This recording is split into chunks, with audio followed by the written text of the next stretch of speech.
হরে কৃষ্ণ। আজ আমি এমন একটি বিষয় নিয়ে আলোচনা করব, বিষয়টি আমাদের জানার জন্য খুবই গুরুত্বপূর্ণ।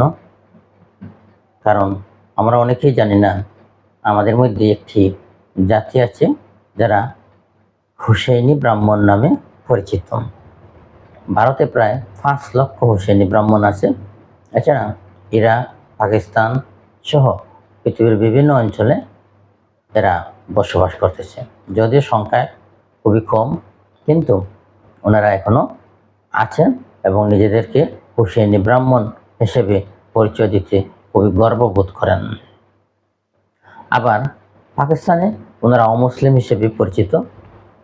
ভারতেও ওনাদেরকে অনেকেই খাঁটি হিন্দু বলেও স্বীকার করেন না।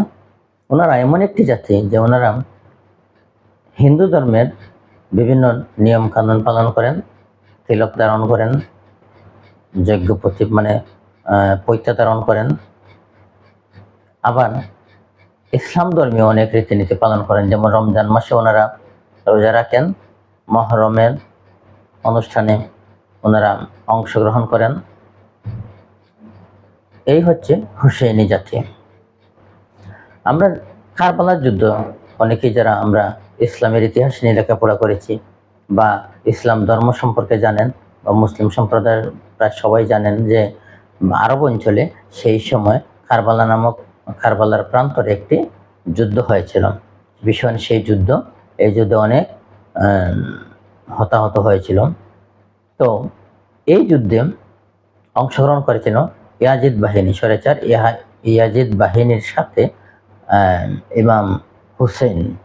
ইমাম হুসেনকে হত্যার চক্রান্ত করা হয়েছিল এই যুদ্ধে। তো তিনি বিশ্ব মানবতার কাছে সাহায্য চেয়ে আবেদন করেছিলেন, যদিও সেই আবেদনে খুব একটা কেউ সাড়া দেয় নাই। কিন্তু ভারতের সেই সময়ে সমুদ্রগুপ্ত যে রাজা ছিলেন, তিনি একটি বাহিনী প্রেরণ করেছিলেন ইমাম হুসেনের সাহায্যার্থে। কিন্তু ইমাম হুসেন সাহায্যার্থে যারা গিয়েছিল, ওনারা পৌঁছতে সেই যুদ্ধ প্রায় শেষের পথে, অর্থাৎ ইমাম হুসেনকে ওনারা হত্যা করেছিল। যখন তারা শুনতে পেল যে ইমাম হুসেনকে হত্যা করা হয়েছে, তারা সিদ্ধান্ত নিল যে ওনারা নিজেদের মধ্যে একে অন্যকে হত্যা করবেন। ওনারা দক্ষে খুবই সেই সিদ্ধান্ত নিয়েছিল। কিন্তু সেই সময়ে ওই এলাকার যে ইমাম হুসেনের যারা সহযাত্রী ছিল, ওনারা ওনাদেরকে বুঝিয়ে বলল যে আপনারা নিজেদেরকে ধ্বংস করে কোনো লাভ নেই, বরঞ্চ আপনারা আমাদের সাথে যুক্ত হন, আমরা যাতে এই ন্যাক্কারজনক ঘটনার প্রতিশোধ নিতে পারি, আমরা যেন ইমাম হুসেনের আদর্শকে প্রতিষ্ঠা করতে পারি, আপনারা আমাদের সাথে সহযাত্রী হন। এই সিদ্ধান্ত মোতাবেক ওনারা ইমাম হুসেনের যে বাহিনী ছিল, বাহিনীর সাথে ওনারা যুক্ত করে কারবালার যুদ্ধে অনেকেই সেই সময় শহীদ হয়েছিলেন। পরবর্তী সময়ে ওনারা আবার ভারতবর্ষে ফিরে আসেন এবং প্রত্যেকে নামের সাথে হুসেইন নাম যুক্ত করেন টাইটেল হিসেবে। সেই থেকে ওনারা হুসেইনি ব্রাহ্মণ নামে পরিচিত। এই হচ্ছে সেই বীরত্বপূর্ণ কাহিনী। আমরা জানি যে ওনারা প্রধানত ভারতের পাঞ্জাব অঞ্চলের লোক ছিল। তো পরবর্তী সময়ে পাঞ্জাব কিছু ভারতে, কিছু পাকিস্তানে চলে যায়, তাই ওনারাও কিছু লোক পাকিস্তানে চলে যান, আবার অনেকেই ভারতে বসবাস করেন। আমরা জানি যে সুনীল দত্ত, সঞ্জয় দত্ত ভারতের প্রখ্যাত বলিউড তারকা ছিলেন।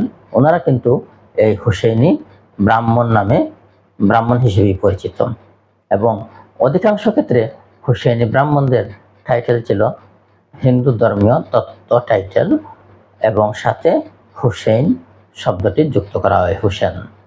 এই থেকে ওনারা হুসেইনি ব্রাহ্মণ নামে বিশ্বে পরিচিত। যদিও ওনাদের সংখ্যা কম, কিন্তু ওনাদের ঐতিহ্য এখনো ধরে রেখেছিলেন। হরে কৃষ্ণ। আজ এই বিষয়টি আপনাদের জানালাম যে আমাদের যে হিন্দু ধর্মীয় সংস্কৃতি, যে আমরা যে বীরত্বপূর্ণ বিভিন্ন বিষয়ে অংশগ্রহণ করতে পারি এবং হিন্দু মুসলিম বসবাস একই সাথে করতে পারি, আমরা যে একে অন্যের সাহায্যে সহযোগী হতে পারি, এটা একটা উজ্জ্বল দৃষ্টান্ত বিশ্ব সভ্যতা। যদিও এই বিষয়টি অনেকেই জানেন না বা জানার আগ্রহ নেই, কিন্তু আমাদের অবশ্যই জানাটা প্রয়োজন। তাই আজকের এই ভিডিওটি এখানেই সমাপ্ত করলাম। আশা করি আপনাদের ভালো লেগেছে। যদি ভালো লেগে থাকে তাহলে ভিডিওটি ছড়িয়ে দিন, শেয়ার করুন বন্ধুদের সাথে। ধন্যবাদ।